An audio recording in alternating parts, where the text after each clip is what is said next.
Eh, Él colocó un Twitter muy interesante y redactó un artículo muy interesante que me gustaría que él lo desarrollara. Buenas tardes, Carlos, ¿cómo estás? Muchas gracias por atender nuevamente a nuestra llamada. Adelante. Hola Leopoldo, yo muy contento de estar aquí contigo para siempre tratar estos temas tan delicados que surgen.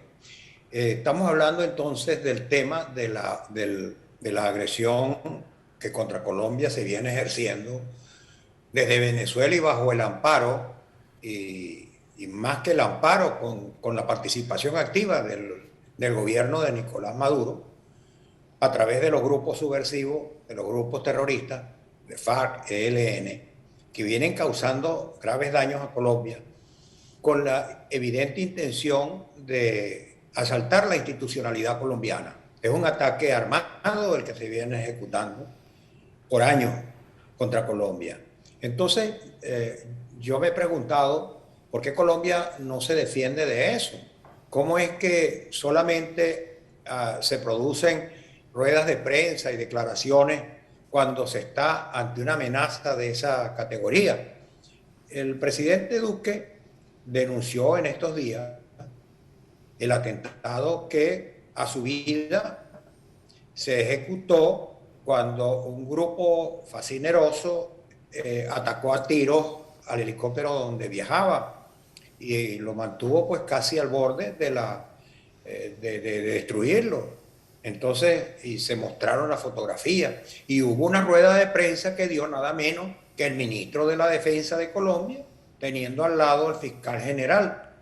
Y allí denunciaron que ese atentado se planificó desde Venezuela.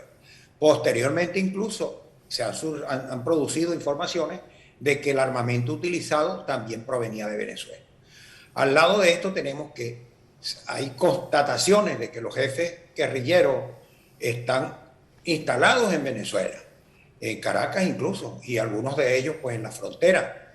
Y este hecho viene ocurriendo desde hace muchos años atrás.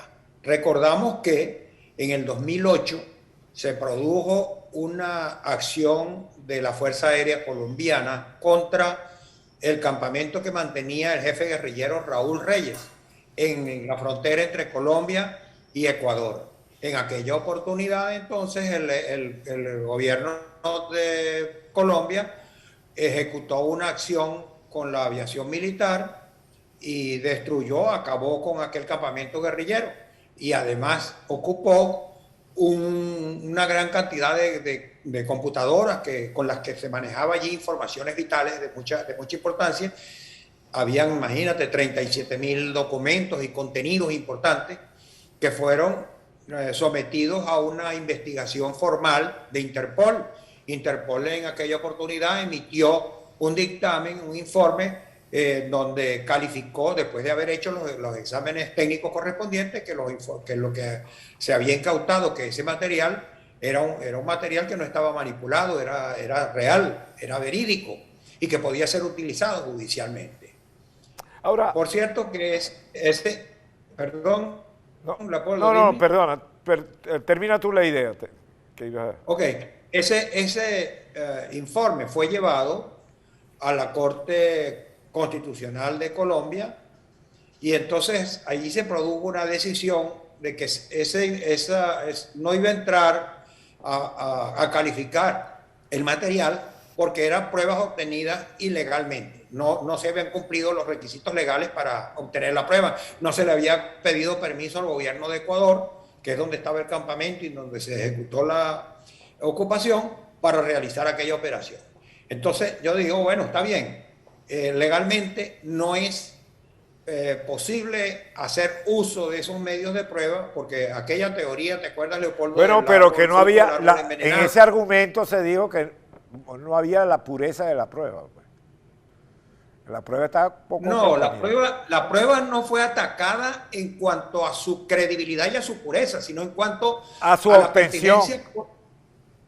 Correcto, es la teoría aquella del fruto del árbol envenenado, que la prueba obtenida ilegalmente es el fruto de una acción ilegal y por tanto no puede ser considerada legítima para jugar Ahora, a nadie. en este caso, Eso. que es lo que me parece interesante de tu artículo, en este caso Venezuela, Colombia, ¿qué debería hacer Colombia? Colombia debería convocar a la OTAN, que es una organización que Exactamente. tiene 32 países, entre los más importantes, más fuertes del mundo. Tiene, por supuesto, Estados Unidos a la cabeza, Inglaterra, casi toda Europa está allí. Entonces, ¿por qué no convocar a la OTAN para plantear el tema de la agresión que está siendo objeto? En aquella Esa es una oportunidad legítima defensa, lo defines tú, en tu artículo en el Carabobo. Estados Unidos la aplicó cuando el ataque a las Torres Gemelas. Invocó en la legítima defensa contra los grupos terroristas y ejecutó aquellas acciones militares que hemos visto que fueron muy exitosas.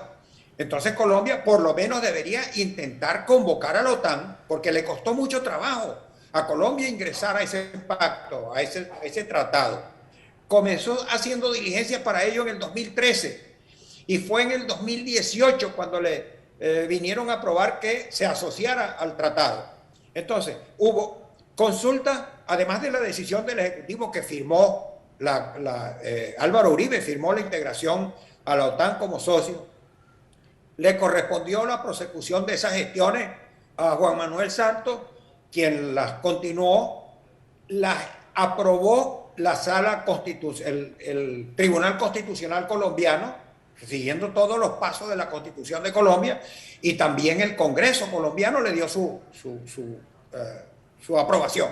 Entonces, si Colombia hizo todo ese esfuerzo, el Estado colombiano invirtió recursos, esfuerzos, desde el 2013 hasta el 2018 para ingresar a la OTAN y no la convoca, no dice nada, no la llama. ¿Por qué? Claro, uno entiende que en Colombia hay una serie de problemas institucionales muy serios, porque la izquierda ha logrado penetrar la misma Corte Constitucional, etcétera. Pero hay que poner sobre la mesa, Colombia tiene necesidad y obligación de poner sobre la mesa de la discusión internacional este ataque que viene siendo objeto por parte de los grupos terroristas que están actuando bajo el amparo del apoyo del régimen de Nicolás Maduro. Que está bien, no responda inmediatamente por sí mismo, pero convoque entonces a la OTAN, convóquela, que para eso invirtió tantos recursos de toda naturaleza para ingresar en ella. Es el planteamiento que uno dice y no entiende. Amigos de Colombia, yo he hablado con amigos colombianos que tengo allá, gente que está en la política, en buenas ubicaciones en la política. Me dicen, lo que pasa es que aquí en Colombia el problema está muy, muy delicado porque la izquierda ha penetrado instituciones importantes, como el que te decía ahora, la Corte Constitucional. Las universidades, la educación está permeada por la izquierda y entonces se está dando el hecho de que se protesta contra cualquier intervención, porque eso es intervención ilegítima, ir a atacar a otros pueblos y al pueblo venezolano y a la revolución venezolana.